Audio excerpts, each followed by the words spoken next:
사람이 만드는 시간과 역사는 스스로 느끼는 최고의 가치입니다. 사람과 사람이 엮여서 만들어내는 시간과 역사는 때로는 역사의 흐름을 바꾸기도 하고 때로는 시대 정신을 만들기도 합니다. 대구 경북에서 진보적 가치의 중요성을 안고 살아가는 사람들이 있습니다. 20% 언저리 소수이며 지역 정서에 쉽게 융합되지 못하는 사람들이지만 지역 구성원의 20%나 되는 결코 작지 않은 지역의 한 축을 담당하는 사람들입니다. 왜 소수를 자처하며 진보적 가치를 버리지 못하는지, 이 사람들은 어떤 생각을 하고 어떻게 살아왔으며 현재를 살고 있는지, 앞으로 어떻게 살아갈 것인지 궁금하지 않습니까? 의외로 주변에 많지만 특별한 이벤트가 아니면 자주 만나기도 힘든 대면대면한 관계의 어색함은 역사의 흐름을 바꾸고 시대 정신을 만드는데 방해 요소라는 생각이 들었습니다. 한 사람의 인생 이야기를 통해 같이 기뻐하고 같이 슬퍼하는 공명이 시작된다면 딱딱함과 완고함으로 대표되는 지역 정서도 조금은 유연해지리라 기대합니다. 팀 사람과 사람이 만드는 미친 개미들의 세상 이야기, 평범함 속에서 특별함을 느껴주십시오. 안녕하십니까. 팀 사람과 사람의 진행을 맡은 이미영, 장은주입니다. 기상청은 올여름이 어느 해보다 더운 여름을 예고하고 있는 가운데 대구는 이미 여름의 초입에 들어섰습니다. 황사와 미세먼지가 심한 날씨에 감기 같은 호흡기 질환에 유의하시고 코로나19도 여전히 조심하셔야겠습니다. 하고 싶은 말이 있더라도 혹은 사실이라 하더라도 주변 환경이나 이후의 후폭풍을 생각해 참는 경우가 많이 있습니다. 지난 3월 국회 외교통상위에 출석해서 윤석열 대통령의 탄핵을 주장한 변호사가 있습니다. 대구 경북에서 진보적 가치를 안고 살아가는 사람들의 이야기를 들어보는 팀 사람과 사람의 인터뷰. 오늘은 현재 법무법인 3일의 대표 변호사이자 노무현재단 초대 공동대표를 지내신 최봉태 변호사님을 뵙고 자세한 이야기를 한번 들어보겠습니다. 반갑습니다. 예, 반갑습니다. 초대 응해 주셔서 감사합니다. 아닙니다. 이게 아주 영광입니다. 네, 변호사님 본인 소개와 인사 부탁드립니다. 저는 그 이름은 최봉태라고 하고요. 변호사로서 대구에서 한 30년 가까이 이제 활동을 하고 있습니다. 그리고 지금 주로 하고 있는 일은 일반적인 뭐 재판 업무들 하고 있지만은 일본 관계 일을 좀 하고 있습니다. 그래서 일제 피해자들 관련돼서 일본군 위안부라든지 아니면 원폭 피해자들이라든지 징용 피해자들을 대리해가지고 여러 가지 소송을 지금 하고 있습니다. 그리고 대한변협의 일제 피해자 인권 특위의 그 위원장으로 활동하고 있습니다. 네, 대통령 임기가 1년이 지나지 않은 시점인데 국회에서 대통령과 외교부 장관의 탄핵을 말씀하셨어요. 이미 있었던 강제징용 대법원 판결과 대통령의 일본 방문이 이상하게 엮여서 결국은 탄핵이라는 말까지 나왔습니다. 첫 질문으로 대통령과 외교부 장관의 탄핵을 말씀하신 이유를 들을 수 있을까요? 우리나라는 민주주의 국가거든요. 지금 민주주의 국가를 하는 건 대통령이 주인이 아니거든요. 대통령은 우리가 심부름을 시켜서 일을 하는 사람이고 주인은 이제 우리가 지금 주권자거든요. 대통령이 이제 대통령이 되었을 때 제일 먼저 하는 순서가 우리나라 헌법을 준수하고 영토를 보존하고 이렇게 되어 있거든요. 그런데 이 대통령이 헌법을 준수하지 않으면은 안 되지 않습니까? 그래서 그와 관련돼 가지고는 우리 헌법에 보면은 이제 헌법을 준수하지 않고 맘대로 할 경우 이럴 경우에는 이제 탄핵이라는 제도가 있기 때문에 이 대통령이 모범이 돼야 되는데 이게 지금 법 앞에서는 누구나 평등하거든요. 일반인이 법을 어길 경우에는 이렇게 형사적인 처벌을 받고 하는데 대통령은 헌법을 위반하게 되면 형사적인 처벌은 지금 일정도 유예가 되어 있지만은 정치적 책임, 이 탄핵과 관련되는 부분은 책임지게 되어 있거든요. 그러니까 지금 합법적으로 할 수 있는 방법은 탄핵이니까 이 헌법을 위반하고 특히나 상권 분립에 대법원 판결을 갖다가 무시한다는 게 말이 됩니까? 그래서 헌법을 위반했고 상권 분립을 위반했으니까 이건 탄핵을 시켜야지 이게 나라가 질서가 바로 잡힌다 이렇게 생각해서 이거는 법률가라면 당연하게 이야기를 해야 되는 거죠. 네. 최 변호사님이 일제시대 강제징용 재판과 관련된 내용이 2000년 5월부터 시작됩니다. 일제 강제징용 피해자와 유족 등 6명이 미쓰비시 중공업과 신일본 제철을 상대로 부산지법에 제소한 손해배상 청구 소송을 2000년 5월 1일부터 대리하여 시작된 재판이 2006년 1심, 2009년 2심을 모두 패소했으나 2012년 5월 24일 대법원에서 2심을 파기, 환송하여 승소 판결을 이끌어냈습니다. 대법 판결 이후 10년이 또 흘렀습니다. 재판이 시간이 이렇게 길어지면 당사자들이 사망하거나 지쳐서 포기하는 경우도 많을 것 같습니다. 어떻습니까? 그렇죠. 이 가슴이 아픈 일이죠. 지금 일제시대 때가 피해를 입은 분들이 지금 그분들 하는 말씀이 늘 이런 말씀 하시거든요. 나는 아직 해방이 안 되었다. 그래 이야기를 하세요.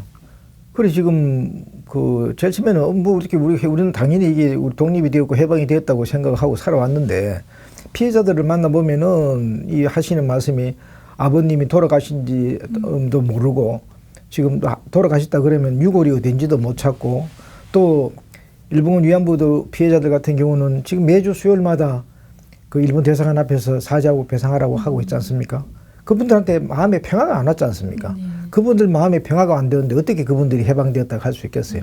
그래서 저는 아직은 저는 우리나라가 해방된 나라가 아니고 해방 중인 나라다. 일제 피해자 재판을 하다 보면은 이게 지금 우리가 해방되었다는 착각 속에서 살면 안 되겠구나. 완전한 해방이 되도록 지금 해방이 진행 중이기 때문에 이제 해방을 위해서 계속 노력해야 되겠구나 이런 생각을 많이 하게 되죠. 해방 중인 나라라. 저도 그렇게 공감을 하고 있습니다. 그리고 대한민국 역사적 아픔을 관통하는 재판이라서 아주 큰 책임을 느끼고 계시진 않으십니까? 그렇죠. 지금 이게 일제 피해자들의 그 재판이라 하는 것은 아주 단순하거든요. 일제시대 때 끌려가서 강제적으로 노역을 당하고 모든 그 고통을 받았지 않습니까? 그 받은 고통에 대해 가지고 이 배상을 하라는 것이고 또 일을 했기 때문에 임금을 받아야 되잖아요. 임금을 못 받았으니까 늦었지만 임금을 달라는 소송이고 그래서 이거는 그 법 이전의 상식의 문제라고 봐야 되겠죠. 그래서 이 문명 국가에서는 이런 피해가 있었으면은 당연히 사죄하고 배상한다는 것은 문명 국가로서의 기본이라고 지금 생각을 하거든요. 근데 이런 것들이 제대로 이루어지고 않고 있는 것이 지금 아직까지 한국과 일본의 현실이다. 참 가슴 아픈 일이죠. 그렇습니다. 자, 한국에 있는 미쓰비시 중공업이나 신일본 제철 자산을 매각하는 것으로 판결이 난 상황에서 윤 대통령이 일본 방문 선물로 한국이 피해자들의 위자료를 지급하는 상황으로 만들어버린 거죠. 이건 소송 당사자도 국민도 납득하기 어려운 방법이 아닙니까? 심지어 일본에서 너무 좋은 조건이라 놀랐다는 소식도 들려옵니다. 교수님 이 부분에 대해서는 어떻게 생각하세요? 그렇죠. 지금 이게 일본 언론들이 오히려 윤 대통령 걱정을 해주고 있지 않습니까? 지금 이런 식으로 한다 그러면은 한국 국민들이 가만히 있겠느냐. 이 참 불안하다. 지금 윤 대통령이 돼가지고 일본 언론들이 지금 걱정을 하고 있는 상황이거든요. 지금 이게 대통령이 이러면 안 되는 것이거든요. 상권이 분립되어 있는 나라에서 사법부 판결, 대부분의 확정 판결이 나면은 그거는 행정부 공무원들은 다 따라가야 되는 것이거든요. 지금 일본 기업이 사죄하고 배상을 한다는 취지의 판결을 했지. 지금 우리나라가 지금 예를 들면 뭐 포스코와 같은 이런 기업들이 대신 그 부분에 대해 가지고 이 변제를 해야 된다. 이래 판결한 게 아니거든요. 그러니까 대부분 판결이 나왔으면은 존중해야 할 이런 공무원들이 법을 우습게 하는 것. 이런 게 참 이게 지금 가슴 아픈 일이고요.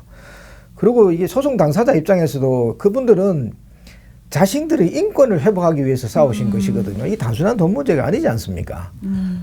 지금 인권을 회복한다는 것은 피해자가 가해자를 상대로 해서 사죄와 배상을 받아야지 이게 인권이 회복되는 것이지 지금 가해자와 상관없는 제3자가 뭔가 당신 돈이 아쉬운 것 같으니까 돈을 줄 테니까 입 다물어라. 이러면 또다시 인권 침해를 당하는 거 아닙니까? 제2의 인권 침해인 것이거든요. 그래서 당사자 입장에서도 이런 것은 받을 수 없는 것이고요. 또 일본 같은 경우에도 지금 이렇게 해서는 제대로 끝나지 않는다고 일본 국민들 대부분도 그렇게 생각하고 있습니다. 그런데 지금 오직 유일하게 지금 한국의 일부 정치인급에 있는 사람들이 이렇게 하면 될 것이다. 이렇게 착각을 하고 있는 거죠.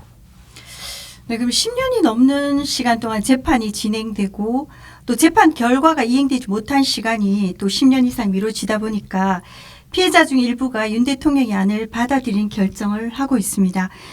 이 부분에 대해서는 변호사님은 어떤 생각을 가지고 계십니까? 대통령 안에 동의하는 건 아니고요. 네. 피해자들 입장에서도 오랜 기간 동안에 싸운 것은 가해자로부터 사죄 배상을 받기 위해서 지금 싸운 것이지, 지금 대통령이 아니라 하는 것은 지금 이 가해자를 갖다가 어떤 의미에서는 면책을 시켜주려고 하는 것이 아니겠습니까? 그래서 누가 어느 피해자들이 동의를 하겠어요. 이제 그 문제는 이제 이 일본 가해 기업들이 이제 한국 판결에 대 가지고 이렇게 응할 지금 자세를 보이지 않으니까 시간이 많이 걸리지 않습니까? 그러다 보니까 이게 지금 여러 가지 부분에서 어려운 상황이 발생하고 있으니까 어떤 우리 정부의 그 금전적인 부분에서의 지원, 이런 부분에 대해서는 제공을 하면은 받고 싶은 것은 인지상정이죠. 또 가족들이 또 많이 있을 거 아닙니까? 이런 그 원고들을 둘러싼 가족들 입장에서도 아이고, 이 원고들 돌아가시기 전에 뭔가라도 좀 맛있는 것도 좀 사서 드시고 또 이렇게 좀 돈을 제대로 좀 쓰시가지고 좀 편안하게 그런 걸 보고 싶은데, 그러면은 기약도 없는 일본 기업들을 갖다가 기다릴 수도 없는 것이고 하니, 지금 한국 정부가 어느 정도 이렇게 지원을 해준다면은 그런 지원을 받는 것은 뭐 충분히 있을 수 있지만은, 그렇다고 해서 이게 피해자들이 가해자에 대한 면책을 갖다가 허용하는 그런 마음으로 해서 이 돈을 받는다, 이렇게 생각해서는 안 되는 것이겠죠. 네. 안 그래도 어제도 그 할머니 한 분이 돌아가셨다는 소식을 들었습니다. 데자뷰 같은데 정신대 할머니들의 피해 보상과 관련해서도 박근혜 정부 때 진실화해재단을 설립하고 100억의 재원을 만들고 그 일부를 할머니들에게 보상금을 지급한 사실이 있지 않습니까? 그때랑 똑같은 맥락 같은데요. 그렇죠. 지금 2015년도 그렇고요. 지금 최근에 나오는 우리 정부의 해법도 저는 이게 군사작전이라고 생각을 하거든요. 이 피해자 문제를 해결하기 위한 자세로서 어떤 해법을 낸 것이 아니고, 이게 지금 군사작전으로서 쉽게 이야기하면은 지금 미국 중심으로 해서 지금 이 중국을 견제를 하고 이 동아시아에 있어 가지고 이게 지금 한미일 군사협력 체제를 만들기 위한 그런 군사작전의 일환으로서 어떤 의미에서는 가장 걸림돌이 되고 있는 게 이게 지금 피해자 문제니까 어떻게 행태라도 이걸 봉합하고 넘어가자. 그래서 그런 어떤 의미에서 평화로 가기 위한 해법이 아니라 전쟁으로 가기 위한 해법을 지금 그 일본 측에서는 지금 그 내고 있는 것이고, 또 한국 정부는 덜컥 이걸 받아들이고 있는 것이고, 그 배경에는 지금 미국이 지금 있다, 이렇게 봐야 되겠죠. 그렇군요.